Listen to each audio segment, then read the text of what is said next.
Good morning, my dear students. Assalamu alaikum. How are you? I hope you all are fine. Students, I am your computer teacher Tuba Almir. Today is my 7th lecture of class 6. Today we will discuss about unit number 2, that is Introduction to Windows. जैसे कि हमने previous lecture में Windows के बारे में पढ़ा था कि विंडोज़ क्या होती हैं। कंप्यूटर को जब स्विच ऑन करते हैं जो स्क्रीन अपेयर होती है मॉनिटर पे, उससे हम विंडो कहते हैं। ठीक है, आज हमने पढ़ना है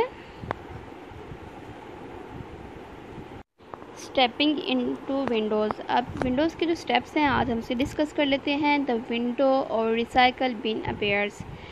डेस्कटॉप आइकन पे जो अपेयर्स होते हैं आइकन्स, जैसे कि रिसाइकल बिन को जब हम क्लिक करते हैं, डबल क्लिक करते हैं, तो उसमें जितने भी हमारे डिलीटेड प्रोग्राम्स और जितने भी डिलीटेड फाइल्स होती हैं वो सारी वहाँ पे शो होती हैं। जब हम डिलीट कर देते हैं किसी भी फोल्डर को, किसी भी फाइल, किसी भी चीज़ को, तब सारा मटेरियल कहाँ जाता है? डिलीटेड रिसाइकल बिन में। ठीक है, नेक्स्ट टॉपिक है इंटरनेट एक्सप्लोरर। इंटरनेट एक्सप्लोरर से क्या मतलब है? जैसे कि हमें नाम से पता चलता है कि इंटरनेट एक्सप्लोरर मीन जिसे हम इंटरनेट यूज़ करते हैं, एक्सप्लोर करते हैं, जिसे a user can access Internet Explorer by clicking its icon on the desktop.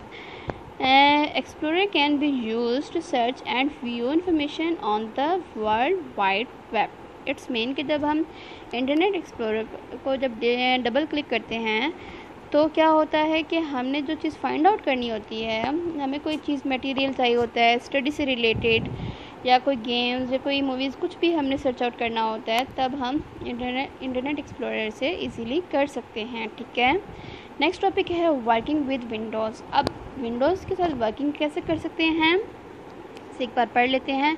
Microsoft Windows provides a platform to work on a computer. A user can easily access program and Windows using different ways in Windows. There are 3 different ways to open a program. Students, जो Microsoft window है वो आपको एक platform provide करता है जहाँ से आप कंप्यूटर पे इजीली काम कर सकते हैं। ठीक है, एक यूज़र जो होता है वो इजीली एक्सेस कर सकता है कोई भी प्रोग्राम्स और विंडो को यूज़ कर सकता है। जैसे कि इसके 3 डिफरेंट वेज़ हैं। फ्रॉम डेस्कटॉप, आप डेस्कटॉप के ज़रिए भी विंडोज़ को यूज़ कर सकते हैं। फ्रॉम स्टार्ट मेन्यू, जैसे कि स्टार्ट बटन है, ठीक है, फ्रॉम रन कमांड से भी। ठीक है, opening Paint program from desktop, जैसे कि आपसे कहा जाए कि आपने क्या करना है, पेंट प्रोग्राम जो है वो डेस्कटॉप से फाइंड आउट करना है। Double click on the icon of Paint. अब ये है कि अगर आप के डेस्कटॉप पे आइकन है पेंट का, तो आपसे डबल क्लिक करके इजीली ओपन कर सकते हैं, या फिर चाहें तो पेंट का जो है ऑप्शन से यूज़ कर सकते हैं। स्टार्ट का जो बटन है उसे यूज़ कर सकते हैं पेंट का आइकन सर्च आउट करने के लिए। जैसे कि अगर आपने स्टार्ट का बटन ओपन किया है, बटन क्लिक किया है, तो क्या होगा, ऑल प्रोग्राम्स आएंगे, फिर आपने ऑल एक्सेसरीज़ में जाके पेंट को सर्च करना है। ठीक है, फिर आप पेंट यूज़ कर सकते हैं। MS Paint window appears. फिर क्या होगा, जब आप डबल क्लिक करते हैं पेंट का जो आइकन होता है उसे, तो आपके सामने एक विंडो अपेयर होती है जो है MS पेंट की। नेक्स्ट देखें, opening Paint from start menu. अगर आपसे कहा जाए कि आपने स्टार्ट मेन्यू से पेंट को ओपन करना है, जैसे मैंने आपको बताया है, click start button, start menu appears. ठीक है, स्टार्ट बटन का जब आप बटन क्लिक करेंगे तो स्टार्ट मेन्यू अपेयर होगा आपके सामने आपके मॉनिटर पे। नंबर 3 स्टेप देखें, Paint point to all programs accessories. जैसे कि यहाँ पे हम पिक्चर में देख लेते हैं, यहाँ पे स्टार्ट बटन है, जब आपने इसे क्लिक किया है तो आपके सामने एक ऑल प्रोग्राम्स आएगा। ऑल प्रोग्राम आएगा, जब आप ऑल प्रोग्राम करते हैं तब आपके सामने ये सारे ऑप्शंस आपके सामने अपेयर होंगे, जिसमें ऑल एक्सेसरीज़ होगा। ऑल एक्सेसरीज़ को जब क्लिक करेंगे तब आपके सामने पेंट की ऑप्शन आ जाएगी। ठीक है, MS Paint window appears. Opening Paint from run command. अब रन कमांड से आपने पेंट को कैसे यूज़ करना है, पेंट को कैसे ओपन करना है, एक बार देख लेते हैं। क्लिक स्टार्ट बटन का आपने क्लिक करना है। ठीक है, तो टास्क बार पे होते हैं मॉनिटर की स्क्रीन पे। ठीक है, अब नंबर 2 पॉइंट है स्टार्ट मेन्यू अपेयर्स। जब आप स्टार्ट बटन को क्लिक करेंगे तब आपके सामने क्या आएगा, स्टार्ट मेन्यू। फिर आपने यहाँ पे देखना, जैसे कि पिक्चर में एक एरो शो हो रहा है रन। जब आप इसे ओपन करते हैं तब यहाँ से भी आप पेंट को सर्च आउट कर सकते हैं, ठीक है। अब हम पढ़ते हैं टाइटल बार के बारे में। अब टाइटल बार क्या होता है, ये आपके विंडो की जो डेस्कटॉप के ऊपर होता है,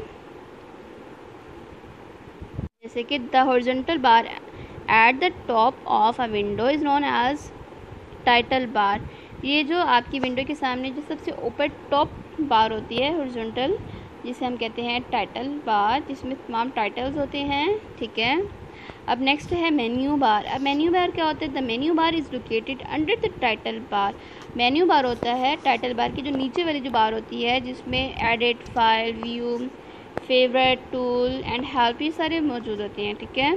अब टूल बार क्या होता है, a tool bar is situated under the menu bar of a window के जो मेन्यू बार होता है उसके नीचे होता है। जैसे कि टाइटल बार सबसे ऊपर है, उसके नीचे क्या है, मेन्यू बार, उसके नीचे टूल बार में जो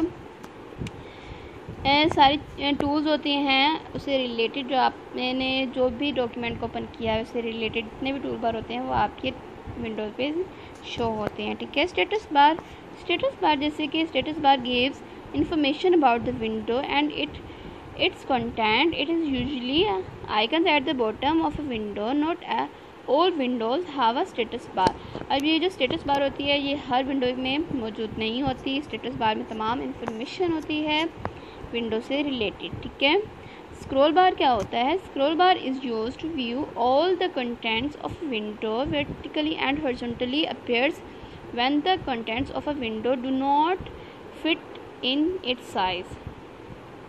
स्क्रॉल बार होता है अगर आपकी विंडो में ज़्यादा कंटेंट्स, ज़्यादा आइकॉन्स मौजूद हैं, तब आप वर्टिकली एक स्क्रॉल बार यूज़ कर सकते हैं, ठीक है। अगर आपके आइकॉन्स ज़्यादा हैं और बहुत ज़्यादा हैं तो उसे आप हॉरिजॉन्टली स्क्रॉल बार के ज़रिए भी मूव कर सकते हैं, इधर उधर भी कर सकते हैं, ठीक है। कंट्रोल बटन क्या होता है, The buttons on the top right corner of a window are known as control button. They consist of minimize, maximize and close button. जैसे कि हमने फर्स्ट लेक्चर में पढ़ा था कि कंट्रोल बटन में 3 बटन्स होते हैं। एक मिनिमाइज़ होता है विंडो को मिनिमाइज़ छोटा करने के लिए, एक मैक्सिमाइज़ एनलार्ज करने के लिए विंडो की स्क्रीन को, और एक क्लोज बटन होता है जिससे तमाम फाइल आपकी बंद हो जाती है, ठीक है। अब आपका है यह homework, short and long question answer. Question number 10 read कर लेते हैं। What is the difference between cut a file folder and copy a file folder. जैसे कि अगर आपसे कहा जाए कि आपने जो फाइल आप जिस पे काम कर रहे हैं, ठीक है, ये इसको आपने कट करना है, तो आप कैसे करेंगे। कट अ फाइल फोल्डर, एक बार पढ़ते हैं इसको। Cut features is used when a user wants to shift a file folder from one location to another. तो आप क्या करेंगे, अगर आपने किसी भी फाइल को कट करना है या तो कंट्रोल एक्स यूज़ करके आपसे कट करेंगे, ठीक है। अगर कहीं और आपको चाहिए तो कंट्रोल वी से आपसे पेस्ट कर सकते हैं, ठीक है। कट मीन कि अगर आपने एक जगह से कट कर लिया है और दूसरी जगह उसी को हम इजीली पेस्ट कर सकते हैं। पर एक बात याद रखिएगा, अगर जहाँ से आपने कट किया है वो वहाँ से कट हो जाएगा, मीन्स कि ख़त्म हो जाएगा और नई जगह पेस्ट हो जाएगा। कट करने के बाद वो आपकी उस लोकेशन पे वो फोल्डर या फाइल नहीं रहेगा। अगर आपसे कहा जाए कि copy a file, copy features is used when a user wants to make an exact copy of a file folder. अगर आपने फाइल या फोल्डर को कॉपी करना है तो वहाँ क्या होगा कि अगर आपने एक जगह से कॉपी की है दूसरी जगह भी आप उसे पेस्ट करेंगे, तब आपका ना पहले वाला डिलीट होगा, ठीक है, और दूसरी जगह भी इजीली आ जाएगा। मतलब जितनी बार आप कॉपी करते जाएंगे उतनी बार वो इंक्रीज़ होती जाएगी, ठीक है। अगर आपने कट किया वो एक जगह से ख़त्म होकर दूसरी जगह वो पेस्ट हो जाएगा, ठीक है। क्वेश्चन नंबर 11 है डिफाइन टूल बार। जैसे टाइटल बार, जैसे मैंने आपको बताया कि टाइटल बार में क्या होता है, एक हॉरिजॉन्टल बार होती है विंडो के टॉप पे जिसे हम टाइटल बार कहते हैं, जिसमें फाइल या फोल्डर का नेम मौजूद होता है, ठीक है। अब जैसे कि डिफाइन मेन्यू बार, जिसमें तमाम मेन्यूज़ होते हैं जिस बार में, ठीक है। और डिफाइन टूल बार सबसे ऊपर क्या होती है, टाइटल बार से नीचे मेन्यू बार से नीचे टूल बार, जिसमें तमाम जितने भी टूल्स आप जिस भी डॉक्यूमेंट में काम कर रहे हैं उससे रिलेटेड जितने भी टूल्स होते हैं वो टूल बार में मौजूद होते हैं। ठीक है, जैसे कि वर्ड में तमाम जो टूल्स के मुताबिक हैं उसके मुताबिक होते हैं। ठीक है, क्वेश्चन नंबर 14 है डिफाइन स्टेटस बार, जिसमें तमाम इन्फॉर्मेशन होती है। क्वेश्चन नंबर 15 है डिफाइन स्क्रॉल बार। अब ये 2 टाइप्स के होते हैं, वर्टिकली एक है हॉरिजॉन्टली। ठीक है, जैसे भी हमने पढ़ा है। Question number 16 define control button, जैसे कंट्रोल बटन में 3 बटन होते हैं, minimize, maximize and close button. ठीक है, अब हम पढ़ लेते हैं क्वेश्चन नंबर 3। लॉन्ग क्वेश्चन है, what is a file, write the parts of a file with an example. अब मैं आपको यहाँ पे डिटेल समझा देती हूँ क्या होती है फाइल। आंसर है file. A file is a collection of data that is stored in a computer. अब ये फाइल होती है, जितना भी डाटा होता है उसमें आपका कलेक्शन होती है फाइल में। सारी डाटा की कलेक्शन कहाँ पे होती है, फाइल में। कंप्यूटर में जो हम सेव करते हैं, स्टोर करते हैं। There are different types of files such as text files, graphic files, sound files and programs files etcetera. ठीक है, ये जो फाइल्स होती हैं ये काफ़ी टाइप्स की हो सकती हैं, जिसमें हमने टाइप किया हुआ होता है, या फिर जिसमें इमेजेस होती हैं, या फिर जिसमें साउंड होता है। ठीक है, या फिर कोई प्रोग्राम होता है उसकी भी फाइल होती है। File can be stored in various storage devices such as hard disk, USB, flash memory, CD and DVD drives. ठीक है, ये जो फाइल जिसे हम सेव करते हैं, स्टोर करते हैं वेरियस स्टोरेज डिवाइसेस में, काफ़ी डिफरेंट स्टोरेज डिवाइसेस होती हैं, जैसे कि hard disk.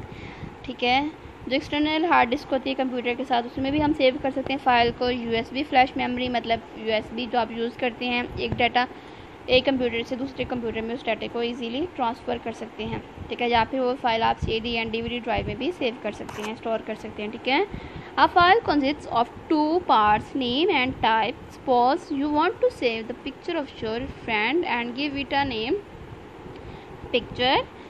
Computer will save it as picture JPEG. अब ये जो फाइल होती हैं ये 2 टाइप्स की होती हैं।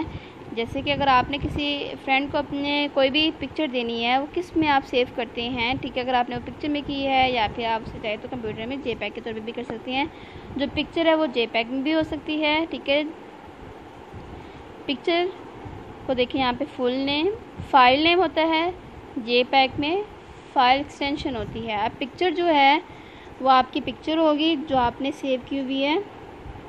अब एक पिक्चर के साथ JPEG होती है। JPEG जैसे कि फाइल एक्सटेंशन होती है। ठीक है, एक फ़ाइल नेम होता है पिक्चर का, जैसे कि एक फ़ाइल एक्सटेंशन होती है जिसे हम JPEG कहते हैं।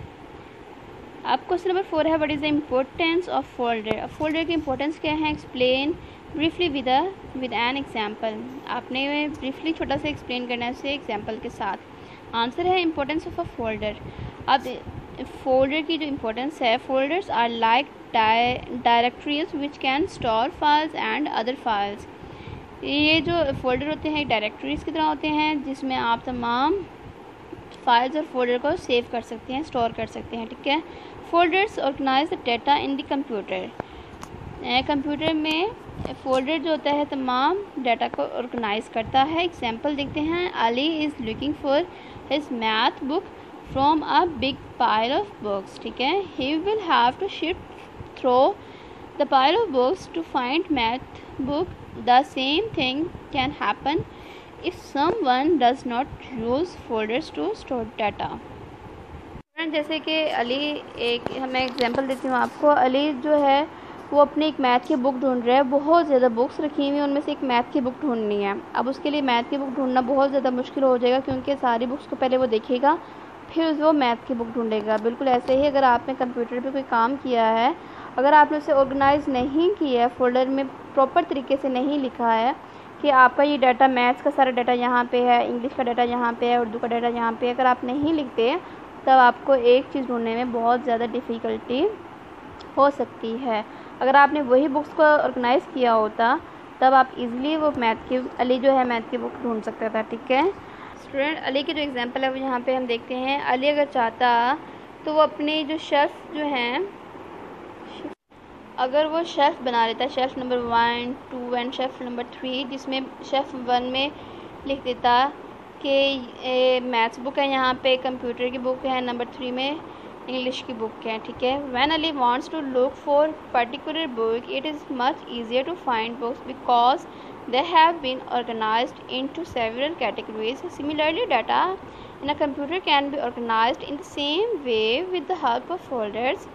Several folders can be created in the computer. For example, अगर एक फोल्डर में आपने मैथ्स का लिखा हुआ है, it contains file related to mathematics. अगर आपने इस फोल्डर में तमाम मैथ्स के डॉक्यूमेंट कोई भी फाइल रखी हुई है, तो आप अगर मैथ्स के फोल्डर को डबल क्लिक करते हैं तब आपके सामने मैथ्स के तमाम डॉक्यूमेंट या फाइल आ जाती हैं, ठीक है। बिल्कुल ऐसे ही इंग्लिश के फोल्डर में it contains file related to English, ठीक है। कंप्यूटर में it contains file related to computers, ठीक है। अब आपने इन क्वेश्चन आंसर को याद करना है और अपने कंप्यूटर की नीट कॉपी पर राइट करना है। Thank you so much. अल्लाह हाफिज़।